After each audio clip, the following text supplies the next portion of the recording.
In this quick video, I'm going to show you how to change the time on any GE microwave. This is a 1200 watt inverter, but again, it'll work on any GE model. So first thing to do is look on your dial here and locate where it says clock. So I see it on this one, this model, it's right here. So I'm going to hit it once, and it's going to blink and it's going to say set, and then go ahead and change it to the exact time that you want it to. So for example, right now it's 2:15 p.m.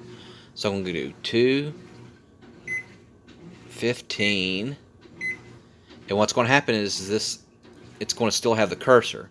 So from here you just have to click clock once more, and then you can see there that the cursor has stopped now. And so now that completely changed my time. You don't have to worry about the AM, PM, because it's universal, so it doesn't keep track of that. It's just all one. And that's it.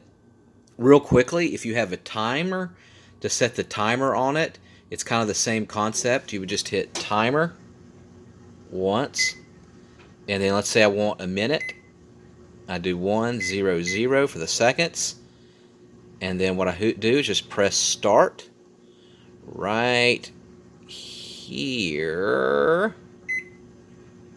and then it starts my timer.